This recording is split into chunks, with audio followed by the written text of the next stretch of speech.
ভোটের অঙ্ক শেষ, বিজেপি ও কংগ্রেস কেউই পায়নি একক সংখ্যাগরিষ্ঠতা। তাই সরকার গঠনে এবার জোটের সমীকরণে ব্যস্ত দু দলই। বিজেপির আসন 240 হলেও তাদের জোট এনডিএর আসন 294। ফলে বিজেপি দিল্লির মসনদে বসার দৌড়ে খানিকটা এগিয়ে থাকলেও সরকার গঠনে নতুন শরিকের খোঁজে ব্যস্ত কংগ্রেস। এক্ষেত্রে দুই জোটেরই এখন নজর ভারতের রাজনীতির দুই পাল্টুরাম নীতিশ কুমার এবং চন্দ্রবাবু নাইডুর দিকে। তাদের সঙ্গে চলছে এনডিএ এবং ইন্ডিয়া জোটের নানা দেন দরবার। সমর্থন ছাড়া বিজেপির পক্ষে যে কেন্দ্রে সরকার গঠন করা সম্ভব নয় সেটা স্পষ্ট হতেই নীতিশ কুমারের দল জেডিইউ এবং চন্দ্রবাবু নাইডুর টিডিপি দলের রাজনৈতিক কদর রাতারাতি বেড়ে গেছে। এই নির্বাচনে একক সংখ্যাগরিষ্ঠতা হারিয়েছে প্রধানমন্ত্রী নরেন্দ্র মোদীর নেতৃত্বাধীন বিজেপি। শাসক দল জিতেছে মোট 244 আসনে। পার্লামেন্টে সংখ্যাগরিষ্ঠতার জন্য প্রয়োজন 272টি আসন। সেই ম্যাজিক নম্বরের চেয়ে বিজেপি 28 আসন পিছিয়ে।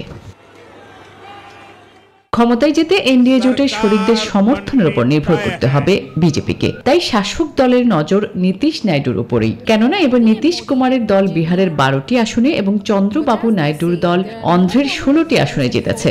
এই দুই দলই জিতেছে মোট 28টি আসনে। ফলে এই দুজনের সমর্থন পেলে বিজেপির পক্ষে অনায়াসে টানা তৃতীয়বারের মতো সরকার গঠন করা সম্ভব হবে। এ নিয়ে চেষ্টাও চালাচ্ছেন তারা। তবে এই সমীকরণে এক্ষুনি আস্থা রাখতে পারছে না বিজেপি। কেননা নীতিশ কুমার ও চন্দ্রবাবু নাইডু দুজনেই ভারতীয় রাজনীতির খুব পুরনো পল্টুরাম হিসেবে পরিচিত। নীতিশ ও নাইডু দুজনেই তাদের রাজনৈতিক ক্যারিয়ারে কতবার বিজেপির সঙ্গ ছেড়েছেন এবং ধরেছেন তার ইয়ত্তা নেই।